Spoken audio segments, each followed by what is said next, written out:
ओम गुरुब्रह्मा गुरुविष्णु गुरुदेवो महेश्वरः गुरुसाक्षात् परब्रह्म तस्मै श्रीगुरवे नमः।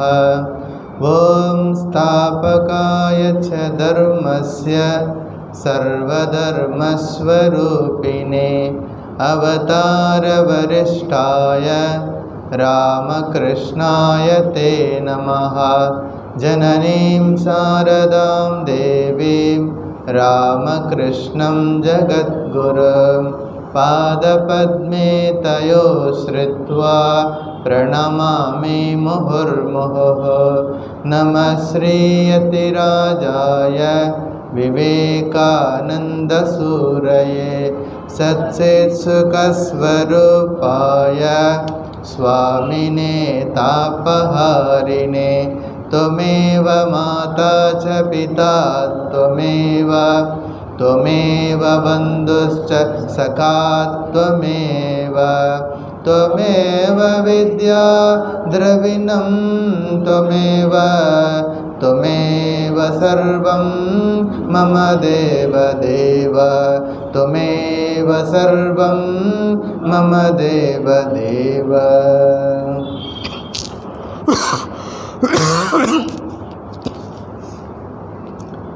ओम नमो भगवते रामकृष्णाय।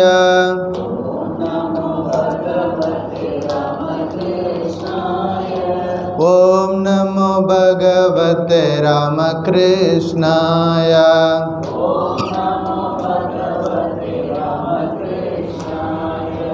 ओम नमो भगवते रामकृष्णाय।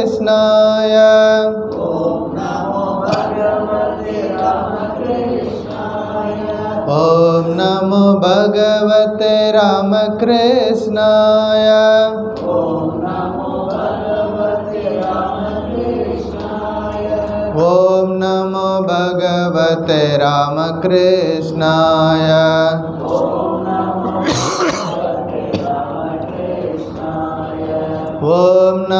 भगवते रामकृष्णाय।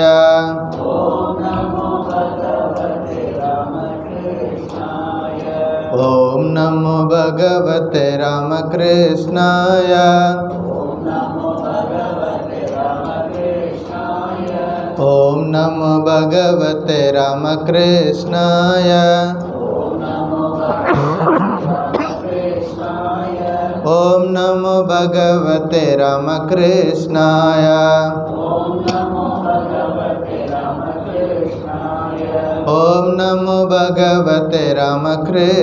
भगवते रामकृष्णाय। ओम नमो भगवते रामकृष्णाय। ओम नमो भगवते रामकृष्णाय।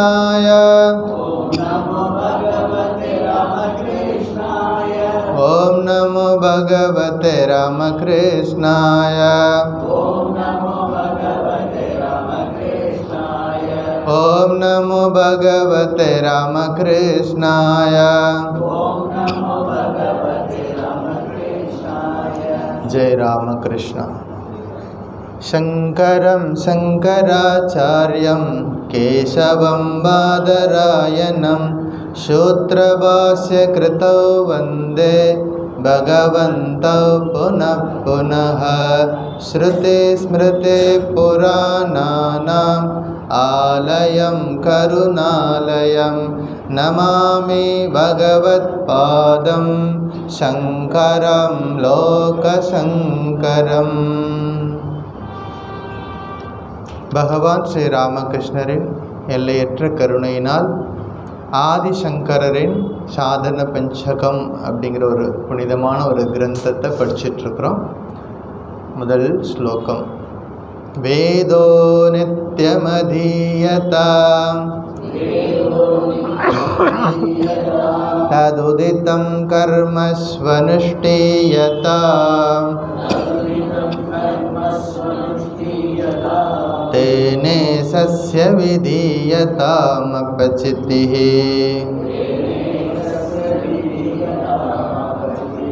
काम्ये मतिस्त्यज्यताम्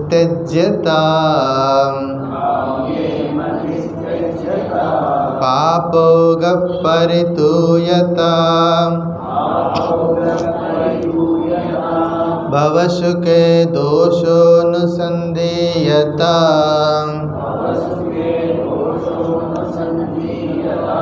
आत्मेच्छा व्यवसीयतां निजगृहात् तोरणं विनिर्गम्यताम् संगत्सत्सु विधीयताम्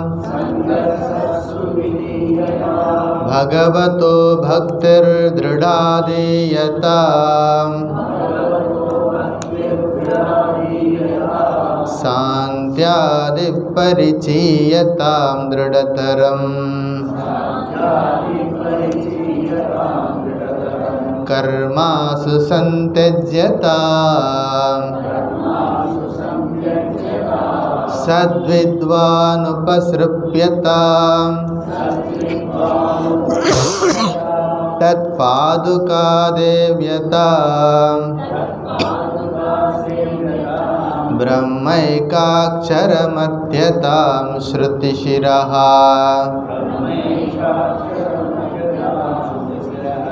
वाक्यं समाकर्ण्यताम्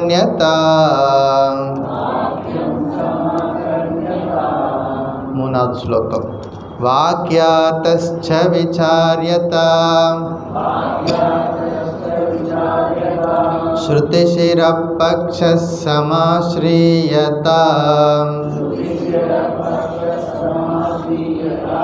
दुस्तर्गासु विरम्यतां श्रुतिमतः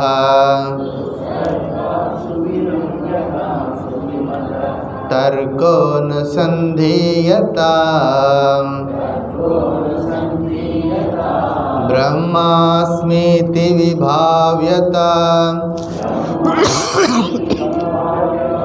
अहरः गर्वपरित्यज्यताम्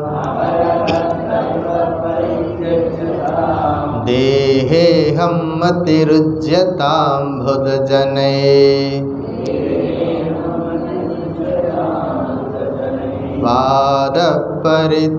वादपरित्यज्यताम्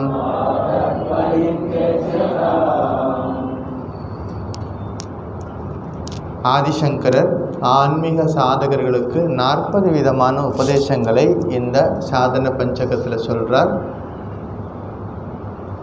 இப்போ முதல் ஸ்லோகத்தில் 8 உபதேசங்கள்.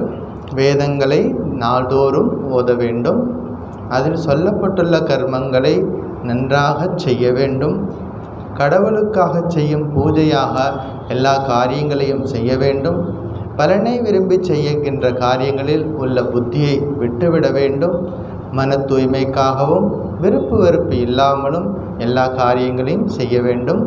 இது உலகில் இருக்கக்கூடிய இன்பங்களில் குறைபாடுகளை இடைவிடாமல் எண்ணி பார்க்க வேண்டும். ஆத்மாவை அறிந்து கொள்ளும் ஆர்வத்தை நன்றாக வளர்த்து கொள்ள வேண்டும். உடல் என்ற சிறையிலிருந்து ஆத்மாவை விடுவிக்க முயற்சி செய்ய வேண்டும்.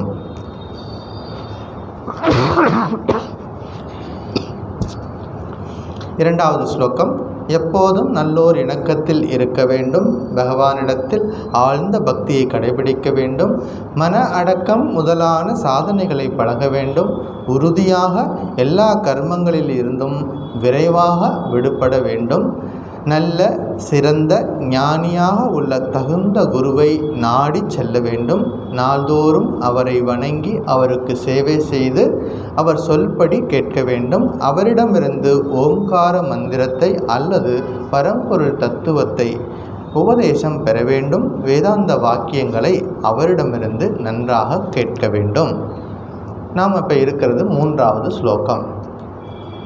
வாக்கியார்த்தஸ்ச விசாரியதாம் அப்படிங்கிறத நம்ம கடந்த வகுப்பில் பார்த்தோம். அப்படின்னா வேத வாக்கியங்களின் பொருளை நன்றாக ஆராய்ச்சி செய்ய வேண்டும். 17வது உபதேசம். இன்றைக்கு 18வது உபதேசம். ஸ்ருதி ஷிராஹ பக்ஷாஹ சம் ஆஸ்ரீயதாம். வேதத்தின் கருத்தை நன்றாக சார்ந்திருக்க வேண்டும் அப்படிங்கிறது இன்றைய உபதேசம்.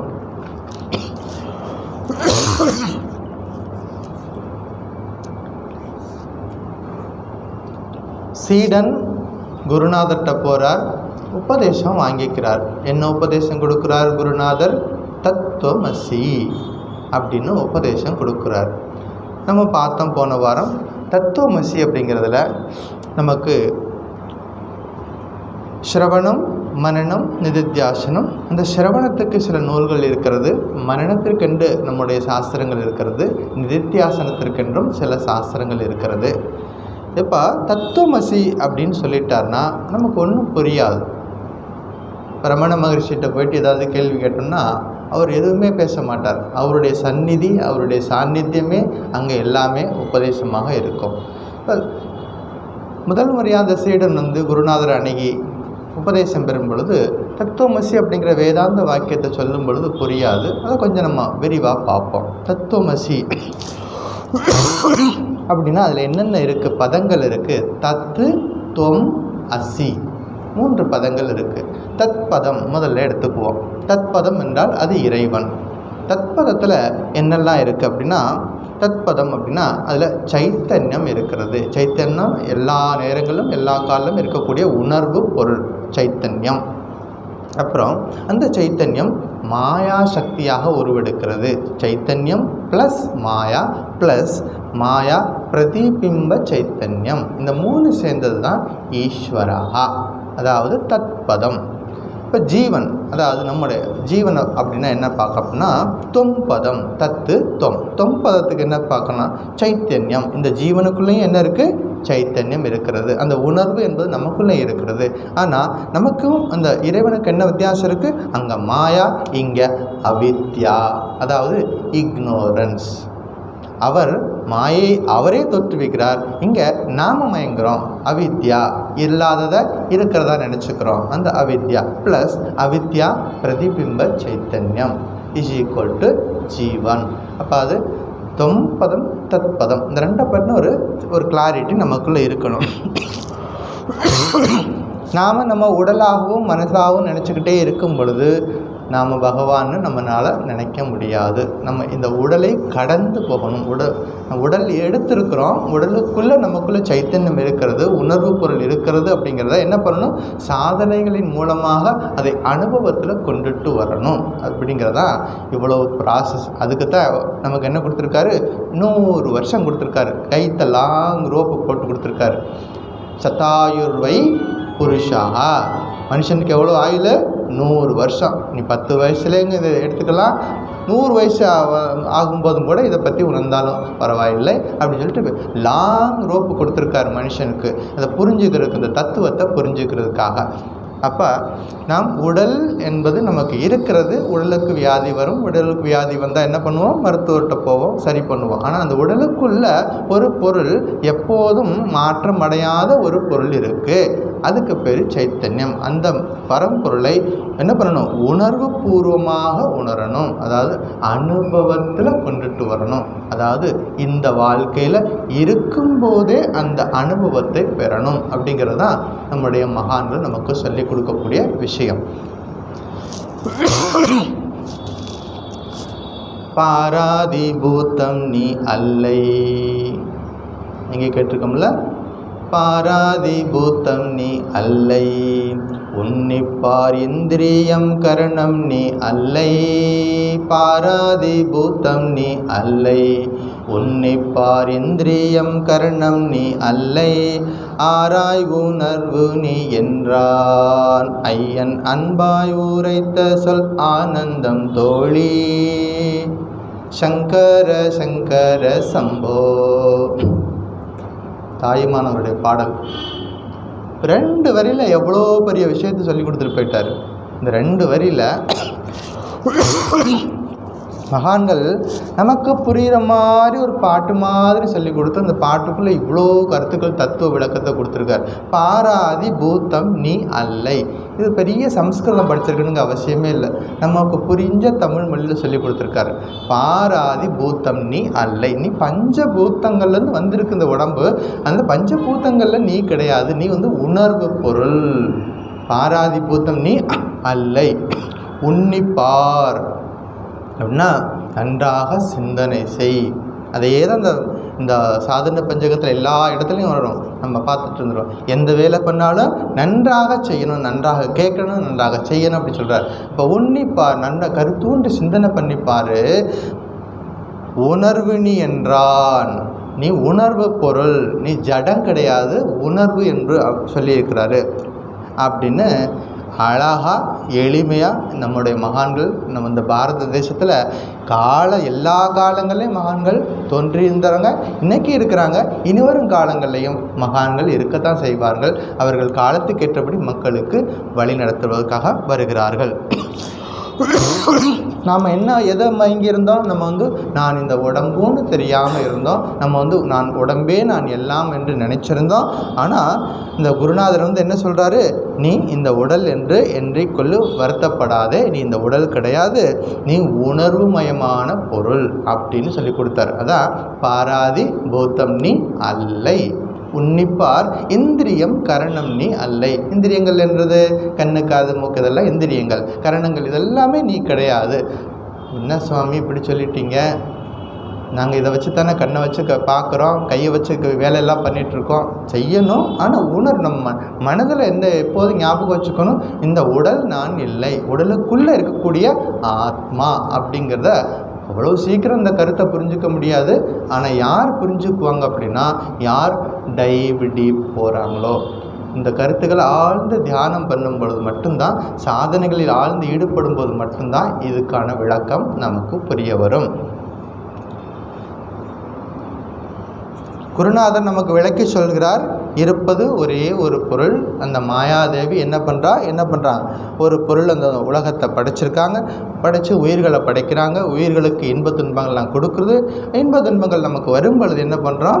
அது ஒரு காலகட்டத்தில் நம்ம குருவை நாடி போகிறோம். குரு என்ன பண்ணுறார்? உபதேசம் நமக்கு கொடுக்குறார். அந்த உபதேசத்தை வாங்கி அந்த உபதேசத்தை ஆழ்ந்து சிந்தனை பண்ணால் நம்ம யார் அப்படிங்கிற விஷயத்தை புரிஞ்சிக்க போகிறோம். இவ்வளோதான் விஷயம் வேதாந்தம். ஆனால் என்ன பண்ணணும்? இதுக்காக நமக்கு என்ன பண்ணியிருக்கோம்? புதுசாக யாரும் எதுவும் சொல்லி கொடுத்துடல.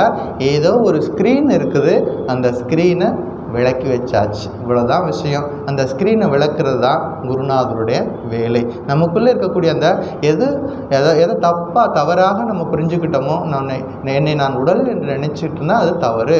ஏன்னா நான் சைத்தன்யமான பொருள் அப்படிங்கிறத குருநாதர் நமக்கு சொல்லி கொடுக்குறார். இவ்வளோதான் அத்வைத வேதாந்தம். அத்வைத வேதாந்தத்தில் ஒரு கருத்து இருக்கிறது.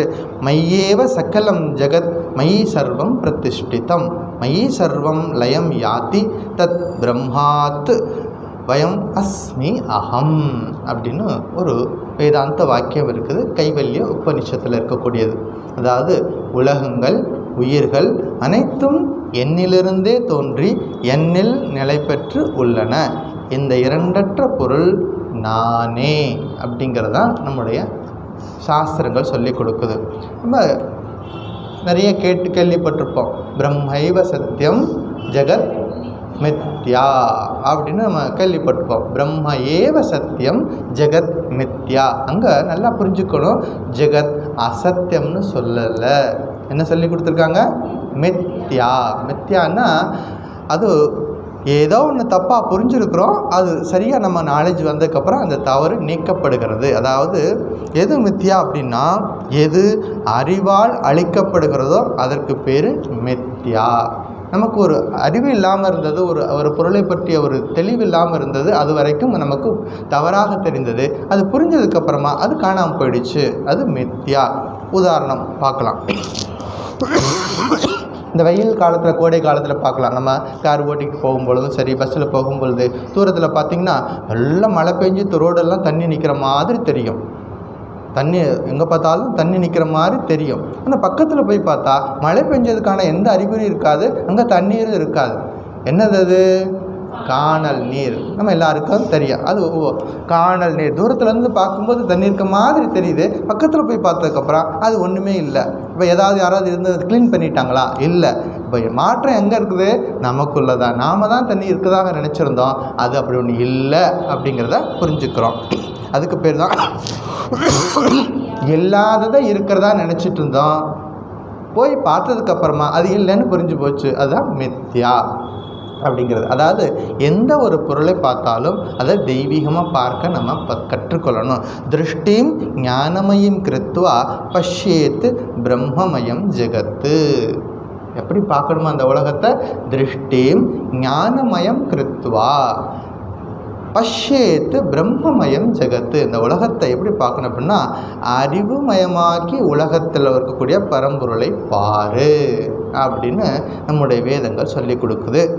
ஸோ இறைவனை பற்றியும் சரி, நம்ம பற்றியும் சரி, இறைவனை பற்றியும் சரி, பல்வேறு அபிப்பிராய பேதங்கள் நமக்குள்ளே இருக்கிறது. அந்த அபிப்பிராய பேதங்கள் இருக்கிறதுனால தான் என்ன பண்ணுறோம், நம்ம சாஸ்திரம் படிக்கவே வர்றோம். சாஸ்திரம் படிக்கும் பொழுது அது என்ன பண்ணுறது, குருநாதர் சொல்லி கொடுக்குறார்.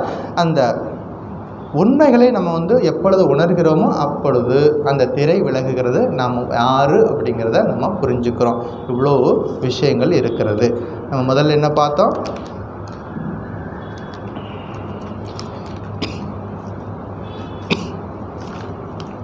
வாக்கியார்த்தச்ச விசாரியதாம்.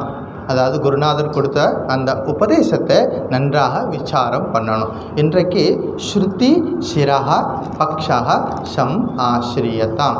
வேதத்தின் கருத்தை நன்றாக சார்ந்திருக்க வேண்டும். அதாவது உபனிஷதங்களின் கருத்தை சார்ந்திருக்க வேண்டும் அப்படின்னு பொருள். அதாவது ஸ்ருதி என்றால் வேதம், ஸ்ருதி என்றால் வேதம். ஷிராஹா, ஸ்ருதிக்கு சிரசாக இருக்கிறது எது? உபனிஷதங்கள். பக்ஷக என்றால் அந்த கருத்தை என்ன பண்ணணும்? சம் ஆசிரியதாம். அதாவது உபனிஷத கருத்துக்களை நன்றாக சார்ந்திருக்க வேண்டும். இந்த வேதங்களுக்கு ஒரு பேர் இருக்குது, அனாதி. நம்ம சாதாரணமாக இது பொருள் புரியாமலே சில பேர் பேச்சு வாக்கில் சொல்லுவோம், அனாதி அப்படி சொல்லுவோம். அனாதி என்றால் அது எப்போ தோன்றுனது என்று யாருக்கும் தெரியாது. எப்போ 300 வருஷங்கள் முன்னாடி தோன்றுச்சா, 1000 வருஷங்களுக்கு முன்னாடி தோன்றுச்சா, இல்லை 5000 வருஷங்களுக்கு முன்னாடி தோன்றுச்சா, யாருக்கும் தெரியாது. அனாதி. வேதங்கள் என்பது அனாதி. எப்போ தோன்றுனது அப்படின்னே தெரியாது. படைப்பு துவங்கிய காலத்திலிருந்தே இந்த வேதங்கள் இருக்கிறது. அப்படின்னா இத்தனை வருஷங்கள் தாண்டி ஏதாவது ஒரு குழப்படி இருக்கணும் இல்லையா? வேதங்கள் எங்கேயாவது குழப்படி இருக்குதா? குழப்பங்கள் இருக்கிறதா? கிடையாது. வேதங்களுக்கு உரை வேணால் எழுதியிருப்பாங்க. ஒவ்வொரு காலகட்டத்திலும் ஒரு ஆச்சாரியர் வந்திருப்பார், உரை எழுதியிருப்பார். அந்த உரை அவர்கள் புரிந்து கொண்ட மாதிரி அந்த உரையில் வேணால் ஒரு மாற்றங்கள் இருக்கலாமே தவிர வேத மந்திரங்களில் எந்த விதமான மாற்றமும் கிடையாது. இன்று வரைக்கும் அது அப்படியே இருக்கிறது. யாராவது இந்த வேதத்தை நான் மாற்றி எழுதுறேன்னு இன்னைக்கு வரைக்கும் போயிருக்கோமா? கிடையாது. ஏன்னா அது ரிஷி வாக்கியம். மகான்கள் தியானம் செஞ்சு அவர்கள் கண்ட வேத மந்திரங்கள். ஏன்னா அதை யாராலையும் மாற்ற முடியாது. அது வேதங்கள் என்பது ரிஷி வாக்கியம், எல்லா காலத்துக்கும் பொருந்தும். இன்னும் எத்தனை வருஷங்கள் கழித்து வந்தாலும் அந்த வேத கருத்துக்கள் பொருத்தமாக இருக்கும் அப்படிங்கிறத நம்ம கற்றுக்கணும்.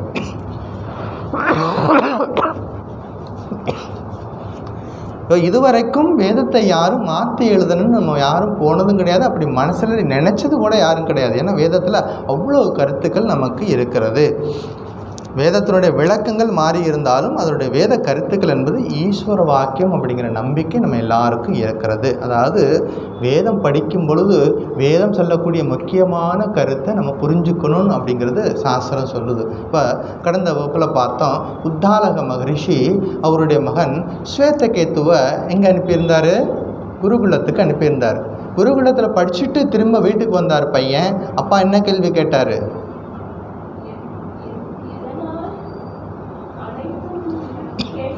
எந்த ஒன்றை அறிந்தால் எல்லாவற்றையும் அறிந்ததாகவோ, எந்த ஒன்றை கேட்டால் எல்லாவற்றையும் கேட்டதாகவோ அந்த ஒன்றை அறிந்தாயா அப்படின்னு கேட்டார். அவன் பார்த்தான், அவன் எல்லாத்தையும் படிச்சிருக்கான், தந்திரம் புராணம் எல்லாத்தையும் படித்து மனப்பாடம் கரைச்சி குடிச்சிட்டு வந்த பையனுக்கு இவர் கேட்ட அந்த ஒரு கேள்விக்கு மட்டும் பதில் தெரியலை. எந்த ஒன்றை அறிந்தால் எல்லாவற்றையும் அறிந்ததாகுமோ அப்படின்னா அவனுக்கு இப்போ ஃபிசிக்ஸ் படித்தோம்னா ஃபிசிக்ஸ் நாலேஜ் இருக்கும், கெமிஸ்ட்ரி படித்தோம்னா கெமிஸ்ட்ரி நாலேஜ் இருக்கும். இப்படி ஒவ்வொரு சப்ஜெக்டை பற்றி நம்ம டீப்பாக போவேன். இப்போ மெடிக்கல் ஃபீல்ட்லேயும் பார்த்திங்கன்னா ஐ டாக்டர் தனியாக இருக்காங்க, ஐயை மட்டும் ஸ்பெஷலைஸ் பண்ணி படிக்கிறாங்க. இப்படி ஒவ்வொரு ஸ்பெஷலைஸ் பண்ணி படிக்கும் பொழுது அதை பற்றின நாலேஜ் இருக்கும். ஆனால் எந்த ஒன்றை அறிந்தால் சர்வ சராசரத்தையும் பற்றி ஞானம் கிடைக்கும் அப்படின்னா அந்த பையனுக்கு ஒன்றும் புரியலை. இது என்னது, இது இந்த குருகுலத்தில் சொல்லிக் கொடுக்கலையே அப்படின்னா அது அனுபவத்தில் வர வேண்டிய விஷயம். அது டெக்ஸ்ட் புக்கில் இருக்காது. அது என்ன பண்ணுது, அனுபவத்தில் வரணும். அதுக்கு வேதம் படிக்கிறது பேசிக் நாலேஜ். அதுக்கப்புறமா என்ன பண்ணணும், நம்ம வாழ்க்கையில் அப்ளை பண்ணி பார்க்கும் பொழுது அது அனுபவத்தில் வரும் பொழுது தான் என்ன பண்ணுறோம், அதை எந்த ஒன்றை அறிந்தால் எல்லாவற்றையும் அறிந்ததாகுமோ. இப்போ நம்ம ஸ்ரீராமகிருஷ்ணருக்கு வருவோம். எங்கே சுற்றினாலும் ஸ்ரீராமகிருஷ்ணர்கிட்ட வந்துடணும், அப்போ தான் நம்ம காப்பாற்றப்படுவோம். ஸ்ரீராமகிருஷ்ணர் அழகாக நமக்கு புரிகிற மாதிரி சின்னதாக ஒரு உதாரணத்தில் இவ்வளோ பெரிய வேதாந்த கருத்தை, இவ்வளோ சிக்கலான ஒரு வேதாந்த கருத்தை எளிமையாக நமக்கு சொல்லிக் கொடுக்குறாரு அப்படின்னு பார்ப்போம். அதாவது ஒரு சின்ன கதை சொல்கிறார். ஒரு பண்டிதர் இருந்தார், நிறைய படித்த பண்டிதர். அவர் எல்லாம் வேதங்கள் தந்திரங்கள் புராணங்கள் எல்லாம் படிச்சிருக்கார். அவர் ஒரு நாள் என்ன பண்ணார், ஒரு படகுல போய் ஏறி உட்காந்துட்டார். படகு புறப்பட்டு போச்சு. அந்த படகுல பண்டிதரும் இருக்கார், மற்ற பயணிகளும் இருக்காங்க. அந்த படகுல உட்காந்து போகிறாங்க. படகு கொஞ்சம் தூரம் போயிட்டே இருக்குது. இந்த பண்டிதர் நிறைய படித்தவர் இல்லையா, அப்போ அந்த படகு ஓட்ட துடுப்பு போட்டு அந்த படகு ஓட்டிக்கிட்டே போகிறான். அவனை பார்த்து கேட்குறாரு, ஏன்பா நீயே இந்த சாஸ்திரங்கள்லாம் படிச்சிருக்கிறியா, வேதமெல்லாம் படிச்சிருக்கிறியா அப்படின்னு கேட்டார். வேதம் தானே படிக்கணும்னு சொல்லியிருக்கிறோம், நம்ம படிக்கிறோமா இல்லையா. வேதோ நித்தியம் அதீயதா, சங்கராச்சாரியார் முதல் உபதேசமே அதான் சொல்கிறார், வேதோ நித்தியம் அதீயதான்னு சொல்கிறார். அதே மாதிரி அவர் கேட்டார், ஏன்பா நீ வேதம் உபனிஷதமெல்லாம் படிச்சிருக்கிறியான்னு. அப்போ அவன் சொன்னான், சுவாமி எனக்கு அதெல்லாம் படிக்கிறதுக்கு எங்கே நேரம் சுவாமி, காலையில் எழுந்தால் இரவு வரைக்கும் எனக்கு இந்த துடுப்பு போட்டு என்னோடய தொழிலை செய்கிறேன், இதில் கிடைக்கக்கூடிய வருமானத்தை வச்சு என்னுடைய குழந்தைகள்லாம் பார்த்துக்கிறேன் அப்படின்னார். ஓ அப்படியா, உனக்கு கால்வாசி லைஃப்பை இழந்துட்ட அப்படின்னு சொன்னார். உன்னுடைய வாழ்க்கையில் கால்வாசி வாழ்க்கை வீணாக போச்சு, நீ வேதம் படிக்கல இல்லையா, உபனிஷதம் படிக்கலையா அப்படின்னார். கொஞ்சம் நேரம் தருவி மறுபடியும் படகு போய்கிட்டே இருக்கு. மறுபடியும் கேட்டார், இந்த பண்டிதர் கேட்டார், சரி வேதம் தான் படிக்கலை, உபனிஷதம் தான் படிக்கலை, இந்த புராணங்கள் அது படிச்சிருக்கிறியா, பத்ம புராணம் அப்படின்னு சொல்லிட்டு நிறைய 18 புராணங்கள் இருக்குல்ல, அது கொஞ்சம் எளிமையாக இருக்கு இல்லையா, இந்த புராணமாக அது படிச்சிருக்கிறியா அப்படின்னு கேட்டார். அவன் சொன்னான், அதெல்லாம் படிக்கிறதுக்கு எனக்கு தெரியாது சுவாமி அப்படின்னு சொல்லிட்டான். அப்போ பண்டிதர் சொன்னார், அப்படியா, உனக்கு பாதி வாழ்க்கை வீணாக போச்சு, நீ வேதமும் படிக்கலை புராணமும் படிக்கலை, உனக்கு பாதி வாழ்க்கை வீணாக போச்சு அப்படின்னு சொன்னார். இவனுக்கு ரொம்ப சங்கடமாக போச்சு. ஐயோ நம்ம வாழ்க்கையில் பாதி வாழ்க்கை வீணாக போச்சு, வேதம் படிக்கலை புராணம் படிக்கலை வீணாக போச்சு. சரி சாமி அப்படின்னு வண்டி ஓட்டிகிட்டு போகிறான். கொஞ்சம் நேரம் கழிச்சு இந்த படகு போய்கிட்டே இருக்குது. மறுபடியும் இந்த பண்டிதர் கேட்டார், சரி நீ வேதம் படிக்கலை பரவாயில்ல, உபனிஷதங்கள் படிக்கலை பரவாயில்ல, புராணங்கள் படிக்கலை பரவாயில்ல, இந்த பகவத்கீதையாவது படிச்சிருக்கலாம் இல்லையா, பகவத்கீதை படிச்சிருக்கிறியான்னு கேட்டார். அப்போ அவன் சொன்னான், அதெல்லாம் நான் படிக்கலை சுவாமி அப்படின்னா. அவர் சொன்னார், உனக்கு முக்கால்வாசி லைஃப் வீணாக போச்சு, உன்னுடைய வாழ்க்கையில் முக்கால்வாசி லைஃப் வீணாக போச்சு அப்படின்னு சொன்னார். அவனுக்கு ரொம்ப சோகமாக போச்சு. சரி பரவாயில்ல, அவர் பெரிய பெரிய படிப்பெல்லாம் படிச்சுட்டு வந்திருக்காரு, அவர் சொல்கிறத கேட்டுக்குவோம் அப்படின்னு சொல்லிட்டு போகிறான். அந்த படகு போயிட்டே இருக்குது. கொஞ்சம் தூரம் போனோன்னே அப்புறம் என்னாச்சு, அந்த ஆற்றில் பெரிய மாற்றம் வந்துருச்சு. வெள்ளத்தினுடைய அளவு கூடிக்கிட்டே போகுது. திடீர்னு பார்த்திங்கன்னா பெரும் வெள்ளம் வந்துருச்சு ஆற்றில். சாதாரணமாக தண்ணி போயிட்டு இருந்தால் படகு நல்லா ஸ்டெடியாக போயிட்டுருக்கோம். திடீர்னு அதை எதிர்பார்க்காமல் என்னாச்சு, நிறைய தண்ணி வந்துருச்சு. படகு நிலை குலைய ஆரம்பிச்சிருச்சு. அப்படியே படகு என்ன பண்ணுது, அப்படியே நிலை குலையாது, எப்போ வேணாலும் கவிழ்ந்து போகலாம், அப்படி ஒரு நிலை வந்துருச்சு. இப்போ அவனால் ஒன்றும் பண்ண முடியலை. இப்போ இந்த படகுக்காரன் கேட்டான், சுவாமி நான் வேதம் படிக்கலை சுவாமி, நான் உபனிஷதங்கள் படிக்கலை, புராணங்கள் படிக்கலை, தந்திரம் படிக்கலை, பகவத்கீதை படிக்கலை, சுவாமி உங்களுக்கு நீந்த தெரியுமா அப்படின்னு கேட்டான். இப்போ அவர் சொன்னார், எனக்கு நீந்த தெரியாதே அப்படின்னாரு. சுவாமி, அப்படின்னா உங்கள் மொத்த வாழ்க்கையும் வீணாக போச்சு. எனக்காவது முக்கால்வாசி வாழ்க்கை வீணாக போச்சு, உங்களுக்கு என்னாச்சு? மொத்த வாழ்க்கையும் வீணாக போச்சு. இப்போ படகு என் கையில் கிடையாது, படகு என் கையில் கிடையாது, நான் நிறுத்தி வைக்க முடியாது. இப்போ யாருக்கு நீச்சல் தெரியுமோ அவர்கள் மட்டும்தான் நீந்தி போய் உயிரை காப்பாற்றிக்க முடியும். சுவாமி, உங்களுக்கு நீச்சல் தெரியுமா? தெரியாது. எவ்வளவு எளிமையா, இவ்வளவு நேரம் கஷ்டப்பட்டு பெரிய பெரிய ஸ்லோகமெல்லாம் படித்து பாராதி பூத்தம் நீ அல்லை இதெல்லாம் படிச்சுட்டு வந்தோம் இல்லையா? இவ்வளோ கஷ்டமான விஷயத்த ஸ்ரீராமகிருஷ்ணர் நமக்கு எவ்வளோ எளிமையாக புரிய வைக்கிறார் பாருங்க. இந்த ஒரு சின்ன கதை மூலமாக என்ன சொல்கிறாரு? வாழ்க்கையில் எது முக்கியமானதோ அதை கற்றுக்கோ.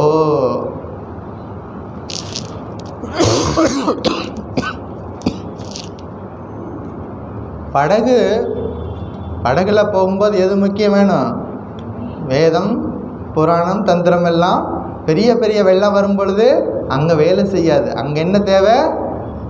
நீச்சல் தெரிஞ்சிருக்க வேணும். அப்போ practical life, practical Vedanta, practical. இதை தான் சுவாமி விவேகானந்தர் ப்ராக்டிக்கல் வேதாந்தா சொல்கிறாரு.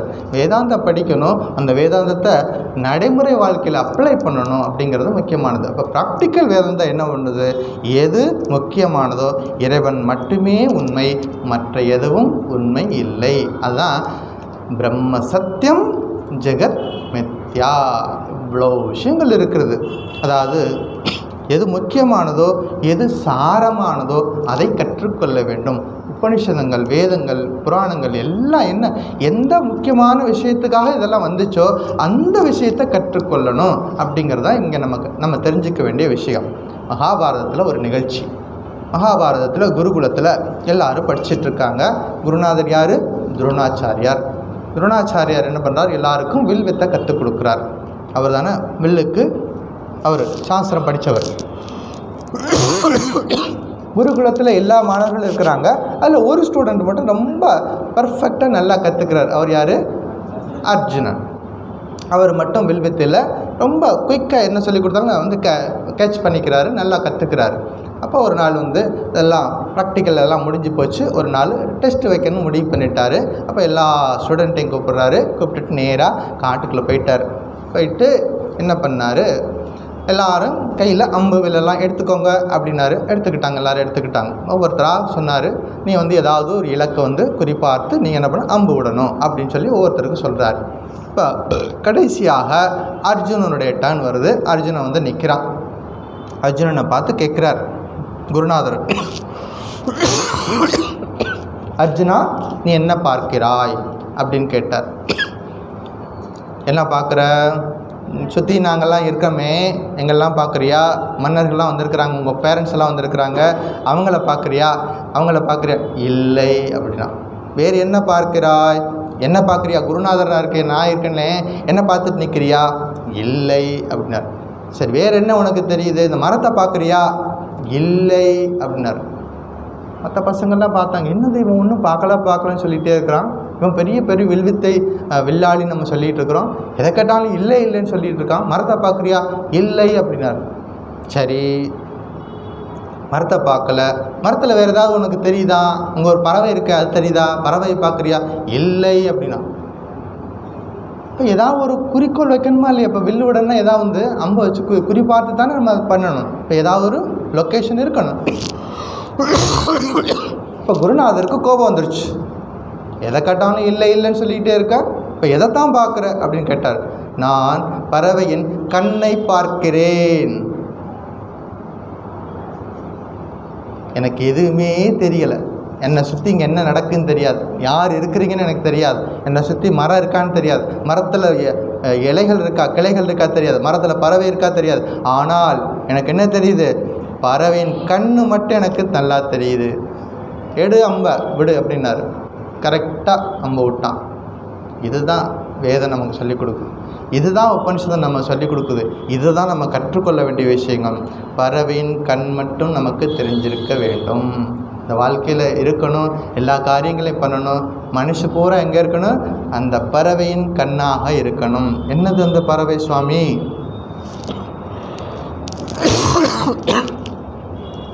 பறவையின் கண் என்பது இறைவன்.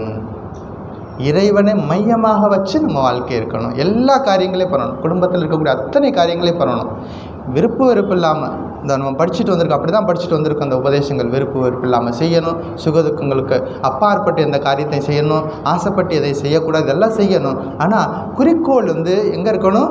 இறைவனின் மையமாக வச்சு. ஸ்ரீராமகிருஷ்ணர் இதை எளிமையாக சொல்வார். ஒரு கையால் என்ன பண்ணுவோம்? பகவானை பிடிச்சிக்கோ. இன்னொரு கையால் உலக கடமையெல்லாம் செஞ்சுக்கிட்டே வா. நல்லா சீக்கிரமாக எல்லா காரியங்களையும் முடிச்சுட்டு, எவ்வளோ சீக்கிரமாக முடிச்சுட்டு 2 கையாலையும் இறைவனை பிடிச்சிக்கோ அப்படின்னு சொல்லி கொடுத்துருக்காரு. எவ்வளவு சீக்கிரமாக உலகில் நம்முடைய காரியங்கள்லாம் செய்ய முடியுமோ செய்து முடிச்சுட்டு 2 கையாலையும் பகவானை பிடிச்சிக்கோ. 2 கையாலையும் பகவானை பிடிச்சிக்கோ என்றால் என்ன அர்த்தம் அப்படின்னா, முழு மனதையும் பகவான்கிட்ட செலுத்தணும். Complete surrender. முழு மனசையும் பகவான்கிட்ட கொண்டுட்டு போகணும். இப்போ என்ன பண்ணோம்? பல நேரங்கள் நம்ம செஞ்சுட்டு இருப்போம், ஒரு இறை நாமம் சொல்லிட்டு இருப்போம், நாம ஜபம் பண்ணிட்டு இருப்போம். மனசு ஒரு ஓரமாக எங்காவது நினச்சிட்டு இருக்கோம். அது செஞ்சுருக்கலாமா, இது செஞ்சுருக்கலாமா, ஏதாவது வீட்டு கடமைகள் ஏதாவது ஒன்று வந்துட்டுருக்கோம். அப்போ அந்த எண்ணமற்ற நிலைக்கு நம்ம போகணும். அப்படின்னா என்ன பண்ணணும்? சாதனைகளில் ஆழ்ந்து ஈடுபடணும். அப்படிங்கிறதான் நம்ம கற்றுக்கொள்ள வேண்டிய விஷயங்கள்.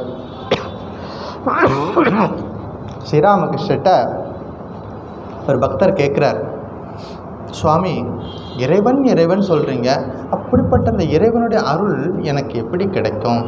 இறைவனுடைய அருள் எனக்கு எப்படி கிடைக்கும் அப்படின்னு கேட்டால் ஸ்ரீராமகிருஷ்ணர் என்ன சொல்கிறாரு? எல்லா பாதைகளும் உண்மை. எல்லா விதமான மதங்களும் சமயங்களும் ஒரே இலக்கை நோக்கி தான் போகுது. எல்லா பாதைகளும் உண்மை. அங்கே வேறுபாடு பார்க்க வேண்டியதில்லை. நாம் ஏதாவது ஒரு குறிப்பிட்ட பாதையை தேர்ந்தெடுத்து அதில் நிலையாக இருக்கணும் அப்படிங்கிறத சொல்லி கொடுக்குறாரு. எல்லா பாதைகளும் ஒன்று. இப்போ அது ஞானி, யோகி. இப்போ ஞானி பிரம்மம் சொல்லுவார். பக்தனுக்கு என்ன வேணும்? பகவான். ஞானிக்கு பிரம்மம், பக்தனுக்கு பகவான். அதில் நம்ம தெளிவாக இருக்கணும்.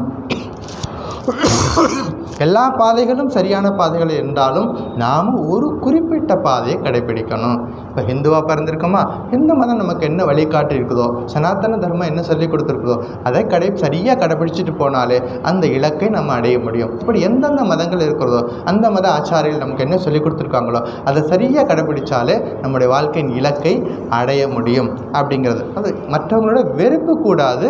எல்லா பாதைகளும் உண்மை. நம்ம எடுத்துக்கிட்ட பாதையில் ஸ்திரமாக தொடர்ந்து போகணும் அப்படிங்கிறத சொல்லி கொடுக்குறாங்க. எப்படி செய்கிறது? இறைவன் நாமத்தை சதா உச்சரிக்கணும். முதல் வேலை. இந்த கலியுகத்தில் பெரிய ஒத்த காலை நின்று தவம் பண்ணுறதெல்லாம் சத்தியுகத்தில். இந்த கலியுகத்தில் மனுஷனுடைய உடம்பு உணவை சார்ந்து இருக்கிறது. அதனால் நாளைக்கு ஏகாதசின்னா இன்றைக்கே பசி எடுத்துடும் பல பேருக்கு. நாளைக்கு ஏகாதசி வருதுன்னா இன்றைக்கே பசி எடுத்துடும். இன்றைக்கி ஏகாதசி, நாளைக்கு ஏகாதசினா இன்றைக்கே நமக்கு என்ன ஆச்சு? நாளைக்கு ஏகாதசி என்ன ஆச்சு? மனிதனுடைய உடம்பு உணவை சார்ந்து இருக்கிறது. அதனால் அந்த சத்தியோகத்தில் பண்ண மாதிரி கடினமான தவங்களை எல்லாராலையும் செய்ய முடியாது. ஆனால் எளிமையாக எல்லாராலையும் செய்யக்கூடிய ஒரு மார்க்கத்தை சொல்லி கொடுத்துருக்கிறாரு. அதுதான் நாம ஜபம். இறைவனுடைய நாமத்தை சதா உச்சரிக்கிறது. நாம ஜபம் பண்ணும் பொழுது, சுவாமி என்னுடைய மனசு நாம ஜபத்தில் லயம் ஆகலையே. பல்வேறு பக்தர்கள் சொல்லக்கூடிய ஒரே கம்ப்ளைண்ட்டு தான், நான் நாம ஜபம் செய்கிறேன், ஆனால் என்னாச்சு, என்னுடைய மனசு லயம் ஆகலை, வேறு ஏதாவது ஒரு நினச்சிக்கிட்டே இருக்குது. மனசு வாயில் மட்டும் சொல்லிக்கிட்டே இருக்கேன், ராமா ராமா கிருஷ்ணா கிருஷ்ணா சொல்லிக்கிட்டு இருக்கேன், மனசு மட்டும் வேறு ஏதோ நினைக்குது. ஒருவேளை அந்த ஆரம்ப நிலையில் அப்படி இருந்தாலும் அதை பற்றி கவலைப்பட வேண்டியதில்லை. தொடர்ந்து இறைநாமத்தை சொல்லிக்கொண்டே இருந்தால் நிச்சயமாக மனம் ஒருமுகப்படும். இப்போ எளிமையாக கலியுகத்தில் நம்ம எல்லா காரியங்களையும் செய்து கொண்டே இருக்கும் பொழுதே எளிமையாக செய்யக்கூடிய தவம் என்னது? நாம ஜப்பம். எந்த வேலை பண்ணாலும் இதை நீங்கள் செய்யலாம். நின்றுக்கிட்டு இருந்தாலும், நடந்துக்கிட்டு இருந்தாலும், வண்டியில் போனாலும், எந்த வேலை பண்ணிக்கிட்டு இருந்தாலும் இது ஆட்டோமேட்டிக்காக எளிமையாக செய்யக்கூடிய ஒரு தவம். அப்போ காலையில் எழுந்ததுலேருந்து இரவு தூங்குறது வரைக்கும் இறைநாமத்தை சொல்லிக்கிட்டே எல்லா காரியத்தையும் செஞ்சுட்டு இருந்தோம்னா நிச்சயமாக படுத்தவுடனே அழகாக தூக்கம் வரும்.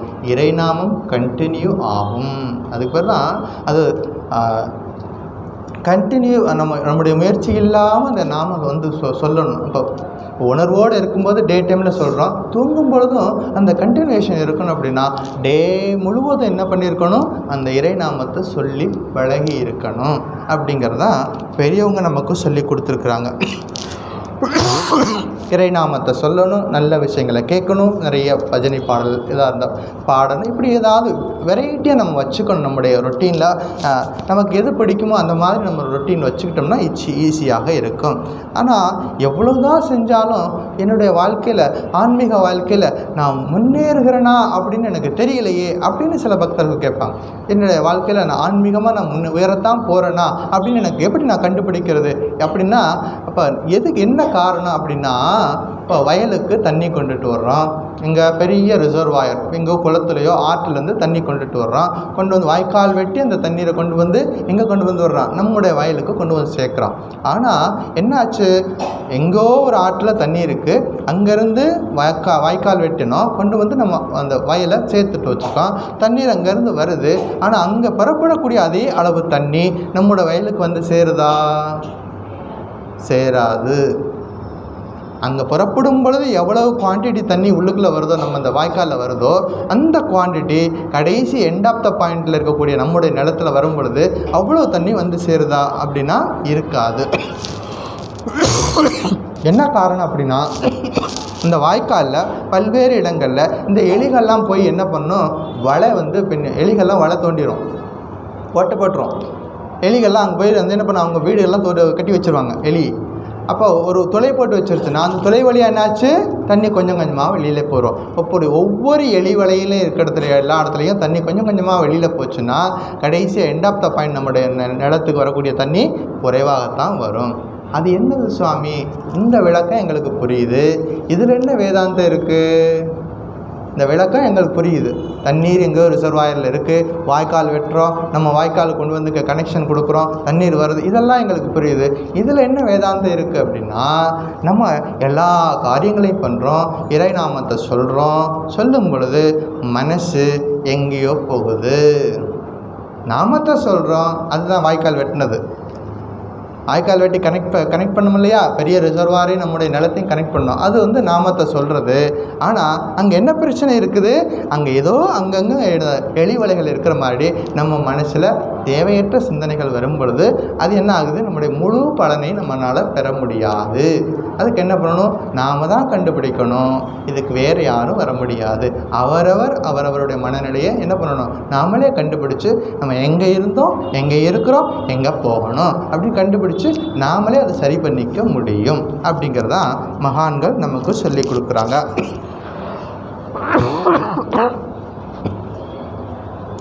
மனம் இயல்பாக தூய்மையானது, மனசில் மாசு வருது, அந்த மன மாசு நீங்கினா இறைவனை பற்றிய மன ஏக்கம் நமக்கு வரும். மன ஏக்கம் வந்துச்சுன்னா அதுக்கப்புறமா ரொம்ப லேட் ஆகாது, இறை காட்சி என்பது ரொம்ப லேட் ஆகாது. இதைத்தான் ஸ்ரீராமகிருஷ்ணன் சொல்வார். காலையில் எழுந்த உடனே 4:30 மணி 5 மணிக்கு பார்த்தீங்கன்னா கிழக்கு பக்கம் சிவப்பாக இருக்கும். கிழக்கு பக்கம் பார்த்தா எப்படி இருக்கும், சிவப்பாக இருக்கும். சூரியன் வர்றதுக்கு ஒரு அரை மணி நேரத்துக்கு முன்னாடி பார்த்தீங்கன்னா தெரியும், சிவப்பாக இருக்கும். அன்றைக்கி நம்ம கன்ஃபார்மாக இந்த சொல்லிடலாம், இன்றைக்கு சூரியன் உதயம் இருக்கும் அப்படின்னு. அந்த சிவப்பாக நம்ம பார்த்துட்டோம்னாலே கொஞ்சம் நேரத்தில் சூரிய பகவான் வெளியில் வரப்போகிறார்னு தெரியும், எல்லாருக்கும் தெரியும். அது மாதிரி யாருக்கு மன ஏக்கம் வந்துடுச்சோ, யாருக்கு இந்த உண்மையை அறியணும், ஆத்மாவை அறியணும் அப்படிங்கிற ஏக்கம் வந்துடுச்சோ என்னாச்சு, ரொம்ப காலம் ஆகாது. அந்த ஏக்கம் தான் வரணும், மன ஏக்கம் நமக்கு வரணும். நான் யார், ஹூஅமை அப்படிங்கிற ரிசர்ச் நம்ம பண்ண ஆரம்பிச்சிட்டோம்னா நிச்சயமாக எங்கே இருந்தாவது யாராவது ஒருத்தர் வந்து நமக்கு, ஈவன் நம்ம வந்து தவறான ஒரு பாதையில் போயிருந்தா கூட யாராவது ஒருத்தர் கையை பிடிச்சி கூட்டிகிட்டு வந்து இல்லை நீங்கள் எப்படி போகணும்னு சொல்லி கொடுத்துருவாங்க. அப்போ உண்மையான ஏக்கம் இருந்துச்சுன்னா நிச்சயமாக எல்லாம் சரியாக அமையும். இன்னொரு உதாரணம் ஸ்ரீராமகிருஷ்ணன் சொல்வார்.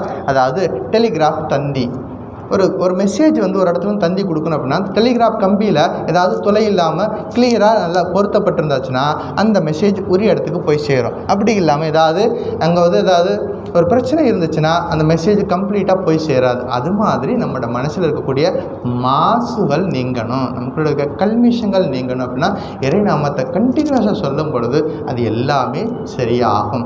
இவ்வளோ சிம்பிளாக பெரிய பெரிய கருத்துக்களை ஸ்ரீராமகிருஷ்ணர் எளிய முறையில், ஸ்ரீராமகிருஷ்ணனுடைய அமுதமொழிகளை படிச்சுட்டு அதுக்கு ஒருத்தர் வந்து விளக்கம் சொல்ல வேண்டியதே இல்லை. ஏன்னா இப்போ எளிமையாக சொல்லுவாங்க, கிரேப்ஸ் பார்த்திங்கன்னா இப்போ பலாப்பழம் இருக்குன்னா அது ரொம்ப கஷ்டப்பட்டு கையில் எண்ணெயெல்லாம் பூசி அதுக்கு பெரிய பிரயத்தனம் பண்ணி அந்த பலாப்பழத்தை உரித்து அது உள்ளே இருக்கக்கூடிய சொலையை எடுத்து சாப்பிடணும். அதுக்கு ரொம்ப நேரமாக ஆகும்.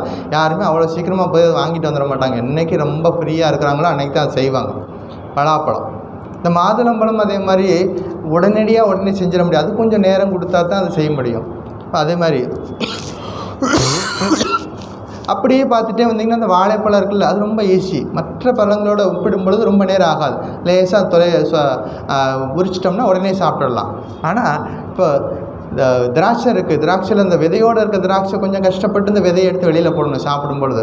அதில் இந்த சீட்லெஸ் திராட்சை இருக்குல்ல பார்த்திங்கன்னா, அப்படியே எடுத்தோன்னே சாப்பிட்டோம்னா உள்ளே போய்டும். அதில் அந்த சீடை கூட வெளியில் இருக்க முடியாது. அவ்வளவு எளிமையானது ஸ்ரீராமகிருஷ்ணனுடைய உபதேசங்கள். ஸ்ரீராமகிருஷ்ணனுடைய உபதேசங்கள் அவ்வளவு எளிமையானது, எல்லாருக்கும் புரியும். படித்தவன் படிக்காதவன், உயர்ந்தவன் தாழ்ந்தவன், எல்லாருக்கும் அவர் அந்த உபதேசங்களை படித்தாலே ரொம்ப எளிமையாக எவ்வளவு தூரம் கீழே இறங்கி வர முடியுமோ இறங்கி சாதாரண மக்களுக்கு அரிய பெரிய வேதாந்த கருத்துக்களை கொண்டு போய் சேர்த்தது இந்த அவதாரத்தில் நடந்தது. ராமகிருஷ்ணனுடைய அவதாரத்தில் அது நடந்தது. அப்போ நம்ம என்ன பண்ணணும், மகான்களுடைய வாழ்க்கையை சேர்த்து படிக்கணும். இந்த வேதாந்த சாஸ்திரம் படிக்கிறோம், சாதன பஞ்சகம் படிக்கிறோம், இதோட அடிஷனலாக என்ன பண்ணணும், மகான்களுடைய வாழ்க்கையும் அவங்களுடைய வாழ்க்கையும் படிக்கும் பொழுது அவங்க உதாரணமாக இருக்கிறார்கள். இந்த என்ன கருத்துக்களை படிக்கிறோமோ அவங்க வாழ்ந்து காட்டியிருக்கிறாங்க அப்படிங்கிறத பார்க்க முடியும். ஸோ இன்றைக்கு என்ன உபதேசம், ஸ்ருதி ஷிராஹா பக்ஷா சம் ஆஸ்ரியதா, வேதத்தினுடைய கருத்தை சார்ந்திருக்க வேண்டும். வேதம் என்ன சொல்ல வருது, வேதத்தில் எல்லா விஷயங்களும் இருக்குது, படைப்பை பற்றின விஷயங்கள் இருக்கிறது, எல்லா விஷயங்களும் இருக்குது. முக்கியமாக என்ன சொல்ல வருது, வேதம் முக்கியமாக என்ன சொல்ல வருது, அது ஜொல்லாக இருக்கக்கூடியது என்னது, வேதம் முக்கியமான பகுதி தலைப்பகுதி ஷிராஹா, முக்கியமான பகுதி என்னது உபநிஷதங்கள். உபநிஷதத்தில் முக்கியமானது என்னது, தத்துவமசி, அந்த வாக்கியம் மகா வாக்கியம் அப்படிங்கிறத நம்ம புரிஞ்சுக்கணும். இந்த தத்துவமசியை நம்ம தொடர்ந்து சிந்தனை பண்ணும் பொழுது நாம் யார் அப்படிங்கிறத நம்ம வாழ்க்கையில் உணர முடியும். ஸோ இப்படி அடுத்தடுத்த ஸ்டெப்பில் அழகாக கோர்வையாக இந்த சாஸ்திரம் அமைஞ்சிருக்கிறது.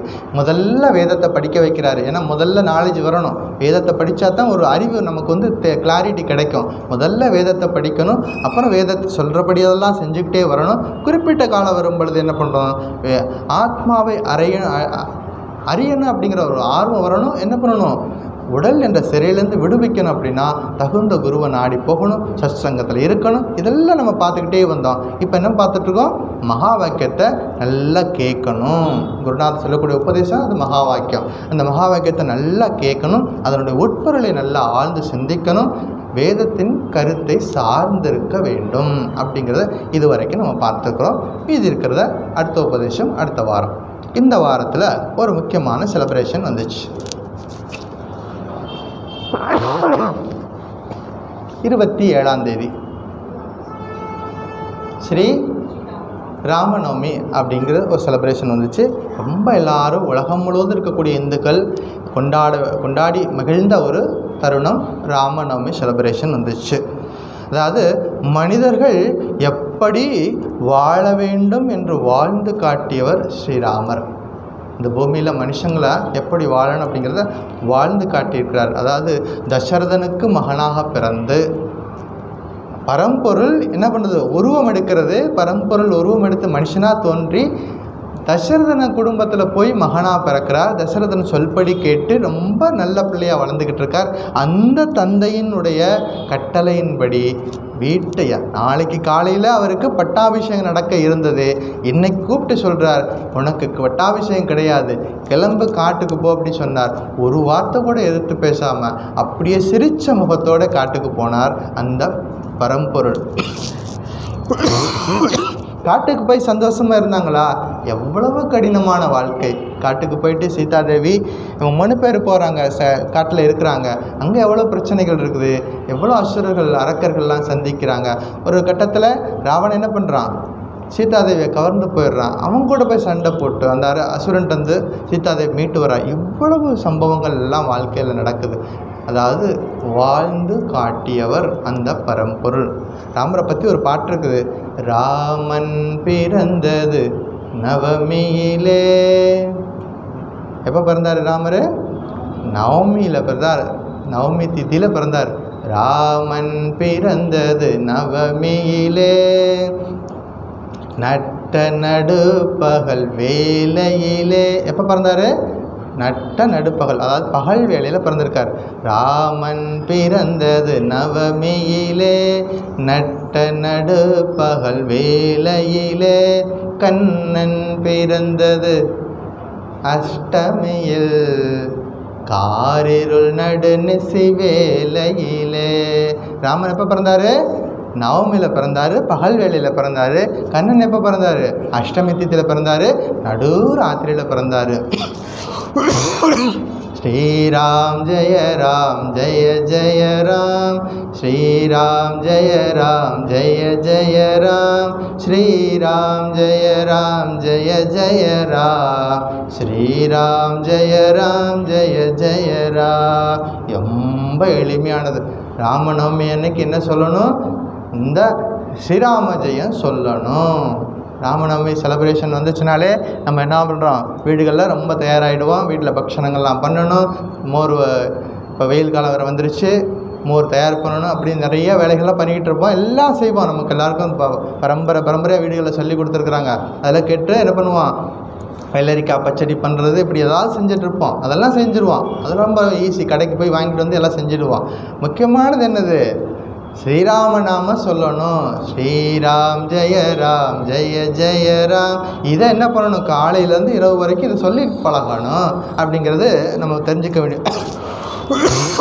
இந்த பாட்டில் கடைசி, நம்ம பெரிய பாட்டு எல்லாத்தையும் சொல்லலை, கடைசி பாட்டு, கடைசி பேராக்கு வந்துடுறேன். வாழ்ந்து காட்டிய ராமனையும் வழியை காட்டிய கண்ணனையும் வாழ்வில் என்றும் மறவோமே, மறவோம் மறவோம் மறவோமே. ராமன் என்ன பண்ணார்? வாழ்ந்து காட்டினார். இப்படி தான் இருக்கணும். இந்த உலகத்தில் வாழ்ந்தால் ராமனை போல வாழணும்னு சொல்லிட்டு நமக்கு ஆதர்ஷ புருஷர் யார்? சீதாராமர். இப்போ வாழ்ந்து காட்டினார். இன்னொருத்தர் யார்? வழியை காட்டினார். கிருஷ்ணர் உபதேசம் கொடுத்தார். நமக்கு பகவத்கீதை உபதேசம் கொடுத்துருக்கார். வழியை காட்டினார் கிருஷ்ணர். அதனால் ரெண்டு பேரையும் வாழ்வில் என்றும் மறவோமே, ஒரு நாளும் மறந்துடக்கூடாது அப்படிங்கிறது இந்த பாட்டோட கடைசியில் முடியுது.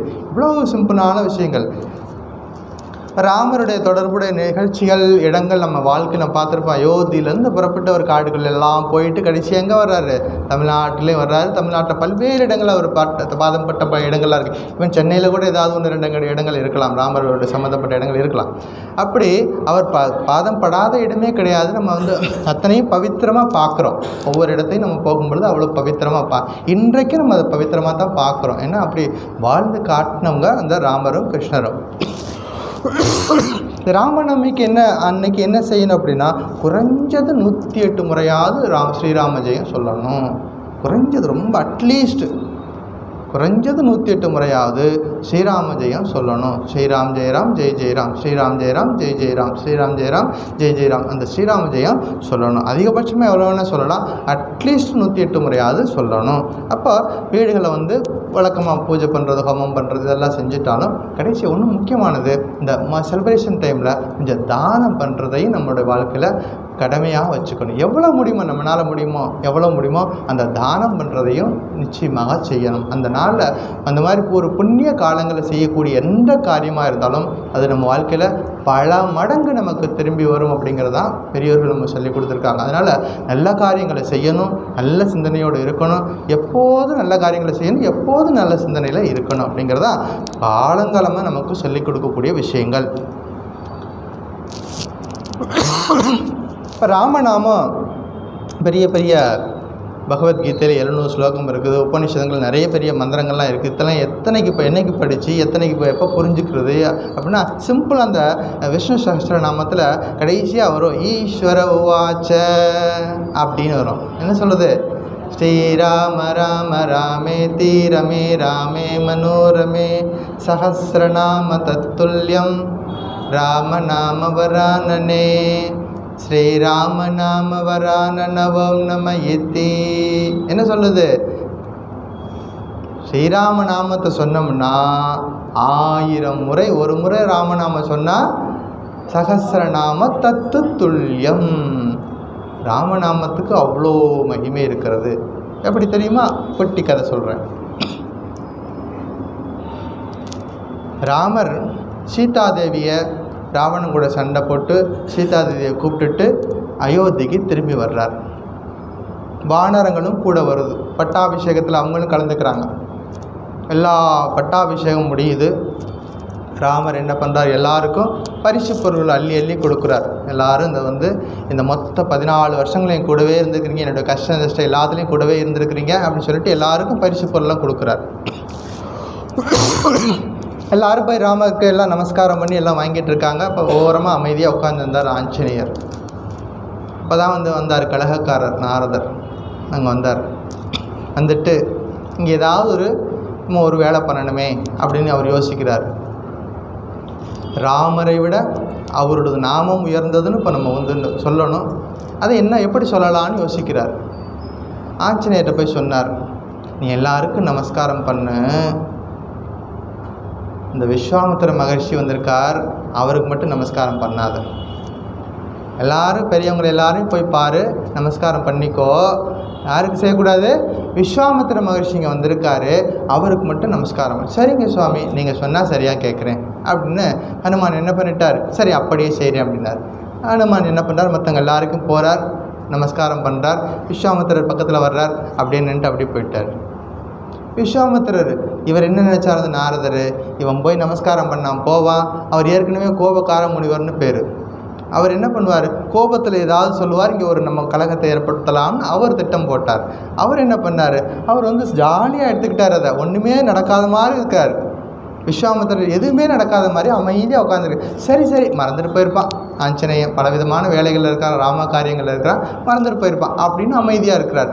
இவர் பார்த்தார், என்னது நம்ம போட்ட முயற்சி சரியாக வரலையே அப்படின்னு யோசிக்கிறார். சரி இப்படியே விடக்கூடாது, அங்கே போய் சொல்லிடலான்ட்டு என்ன பண்ணுறாரு, விஸ்வாமித்திரர்கிட்ட போனார். போயிட்டு பார்த்தீங்களா, எல்லோரும் உங்கள் நமஸ்காரம் பண்ணிட்டு போனாங்க, இந்த ஆஞ்சநேயன் இருக்கானே அவன் பாருங்க எவ்வளோ திமிரு, அவன் உங்களுக்கு நமஸ்காரம் பண்ணாமல் போகிறான் அப்படின்னு அங்கே போய் சொல்கிறார். இப்படி சொல்லிக்கிட்டே இருக்கும்பொழுது ராமர் அங்கே வந்துட்டார். அப்போ ராமர் இந்த பிரச்சனை போயிடுச்சு.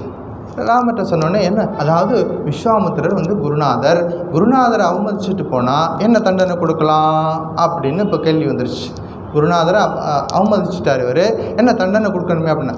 அப்போ ராமர் சொன்னார், அப்போ குருநாதரை அவமதித்தது யாராக இருந்தாலும் உடனே அவருக்கு என்ன பண்ணணும், அவருக்கு தண்டனை கொடுத்துருவோம் அப்படின்னு சொல்லிட்டு ராமர் என்ன பண்ணுறார், அம்பு எடுத்தார், வில்லு எடுத்தார். இப்போ யாரை கொல்ல போகிறாரு, ஆஞ்சநேயர் தான் கொல்லணும்.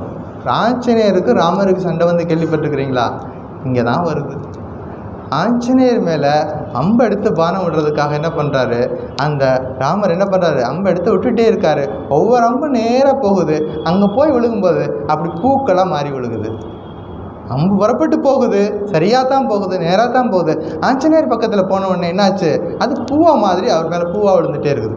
என்ன நடந்தது அப்படின்னா, அங்கே ஆஞ்சநேயர் ஸ்ரீராம் ஜெய ராம் ஜெய ஜெய ராம், ஸ்ரீராம் ஜெய ராம் ஜெய ஜெய ராம், ஸ்ரீராம் ஜெய ராம் ஜெய ஜெய ராம், ஸ்ரீராம நாம சொல்லிக்கிட்டே இருக்காரு. அதனால் என்னாச்சு, ராமருடைய அம்புக்கும் அங்கே வேலை இல்லை. ராமரை விட அவருடைய நாமத்துக்கு மகிமை அதிகம். பகவான் நாமத்துக்கு அவ்வளோ மகிமை இருக்கிறது. நம்ம தெரிஞ்சு சொன்னாலும், நம்மளோட மனம் ஒன்றி சொன்னாலும் சொல்லாவிட்டாலும் இறைவன் நாமத்தை சொன்னால் அவ்வளோ நன்மை இருக்குது. நம்முடைய மனசில் இருக்கக்கூடிய கஷ்டங்கள் எல்லாம் தீரும். கலியுகத்தில் எளிமையாக இறைவன் அடையிறதுக்கு இறை நாமம் என்பது ஸ்ரீராமகிருஷ்ணன் சொல்லி கொடுத்துருக்கிறார்.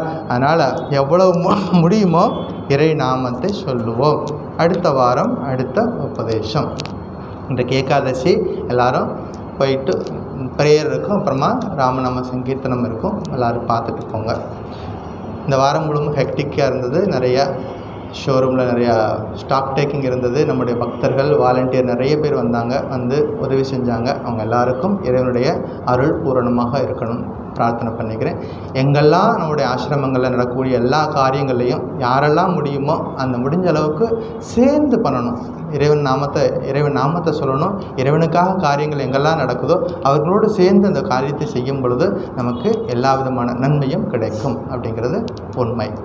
जय श्री रामकृष्ण. ओम शांति शांति शांति. हरि ओम तत्सत्.